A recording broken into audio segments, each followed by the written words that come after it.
Halo semua, ketemu kembali dengan saya Ibu Mei atau Ibu Meriani. Pada sesi ini kita akan membahas topik persediaan atau inventory dalam accounting. Bagaimana sih pencatatan, pengakuan, pelaporan, persediaan dalam akuntansi? Apa itu persediaan? Learning objektif dalam mempelajari ini diharapkan dapat menjelaskan contoh persediaan dalam kehidupan sehari-hari, pengertian persediaan, akuntansi persediaan, pengukuran akuntansi persediaan, serta pengakuan akuntansi persediaan dan pelaporan akuntansi persediaan.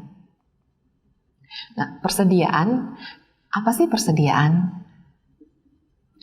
Persediaan merupakan kelebihan barang. Jadi kelebihan barang yang dapat digunakan untuk kebutuhan berikutnya.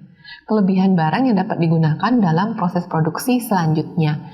Kelebihan barang dagang yang dijual di hari berikutnya. Contoh perusahaan dagang membeli barang dagang melebihi dari yang dibutuhkan untuk dijual hari ini. Karena kelebihan itu akan digunakan atau dijual di hari berikutnya. Nah, disebut persediaan. Contoh perusahaan dagang misalnya Carrefour, Indomart, Alfamart membeli barang dagang melebihi apa yang dijual hari ini. Supaya nanti ada kelebihan, ini disebut persediaan.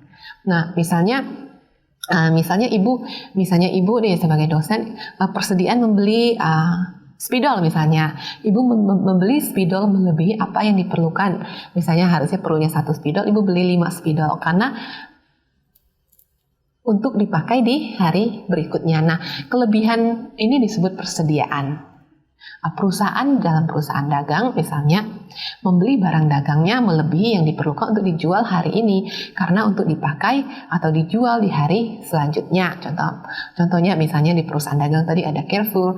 Nah, mereka punya stok persediaan, kelebihan barang yang dijual itu disimpan di gudang, yang kita sebut sebagai persediaan yang akan dipakai untuk dijual di hari berikutnya. Misalnya toko roti misalnya membeli tepung melebihi yang diperlukan hari ini. Misalnya harusnya dia perlu 5 kilo tepung tapi dibeli 1 karung atau 20 kilo. Kelebihannya itu yang kita sebut persediaan. Kenapa membeli lebih? Karena untuk dipakai di hari berikutnya. Nah, dalam perusahaan juga sama. Perusahaan dagang tadi Carrefour membeli stok persediaan barang dagang yang dijual itu.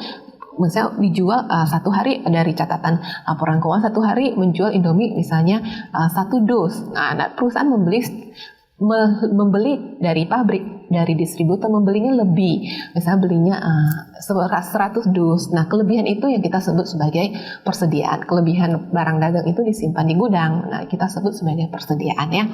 Nah, perusahaan jasa, misalnya perusahaan jasa juga punya misalnya ada perusahaan jasa beli apa sih? Sampo untuk keramas kan? Untuk sampo misalnya, atau bahan krim bat, membeli lebih dari yang diperlukan. Nah, itu kelebihan itu yang kita sebut sebagai persediaan ya. Nah, metode pencatatan persediaan ada metode perpetual system dan ada periodic system. Kalau perpetual system, pencatatan persediaan pada saat terjadi transaksi.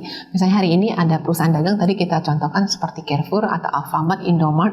Pada saat terjadi transaksi, misalnya penjualan 100 dus Indomie secara tunai langsung dicatat oleh perusahaannya, perpetual.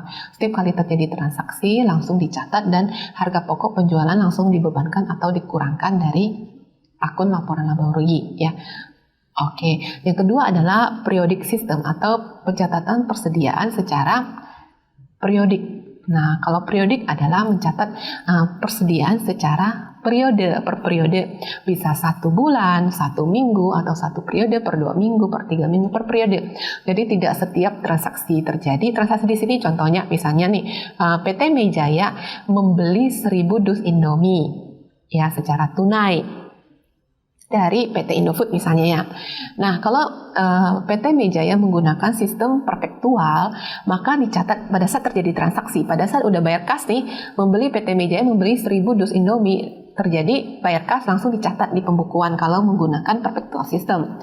Nah, kalau menggunakan periodic system, maka dicatatnya pada akhir periode, misalnya 1 bulan atau 1 minggu. Nah, ya, itu perbedaannya. Lalu pencatatan persediaan berdasarkan pendekatan arus biaya ya. Jadi di sini pencatatan persediaan barang dagang tadi ya, kelebihan barang dagang. Misalnya tadi Carrefour membeli 1000 dus Indomie walaupun yang dibutuhkan cuma 10. Kelebihan itu yang kita sebut persediaan. Nah, pencatatan persediaan berdasarkan pendekatan arus biaya, ada metode identifikasi khusus, ada metode rata-rata, metode masuk pertama, keluar pertama atau yang kita kenal dengan FIFO, first in, first out. Nah, untuk aturan terbaru dalam IFRS, International Financial Reporting Standard, metode LIFO, last in first out tidak diizinkan lagi. Jadi dulu ada metode LIFO tuh, kenapa nggak diizinkan? Nah, metode LIFO, last in first out, karena mempengaruhi biaya menjadi lebih kecil. Biaya menjadi lebih kecil kalau pada masa inflasi, sehingga mempengaruhi laba perusahaan, mempengaruhi pajak, sehingga LIFO tidak diizinkan lagi ya. Nah, pengakuan persediaan.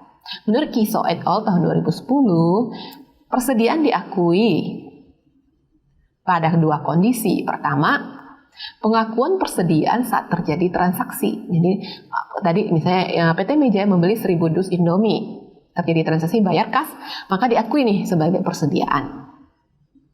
Di mana secara legal sah barang telah menjadi milik perusahaannya. Jadi diakui pada saat terjadi transaksi. Nah, persediaan barang yang dapat diakui oleh perusahaan adalah persediaan barang yang telah menjadi hak milik perusahaan. Jadi udah menjadi hak milik perusahaan maka boleh diakui dalam laporan keuangan, yaitu di neraca. Menurut aturan yang umum, barang-barang yang diakui sebagai persediaan dari suatu usaha adalah yang memegang kepemilikannya secara hukum. Jadi kepemilikan persediaan sudah berpindah ke perusahaan atau udah sah, maka diakui ya pengakuan persediaan. Nah, pelaporan persediaan dilaporkan dalam neraca atau balance sheet atau financial position. Bahasa bukunya Kiso itu financial position. Persediaan dilaporkan sebagai aset lancar dalam neraca ya. Aset lancar tadi kita pelajari ada aset lancar, aset tidak lancar. Aset lancar dilaporkan sesuai dengan tingkat likuiditasnya, yaitu lebih mudah dijadikan kas. Tadi urutannya ada kas, piutang, baru persediaan. Demikian, semoga bermanfaat. Sampai ketemu di video berikutnya. Sampai jumpa, bye-bye.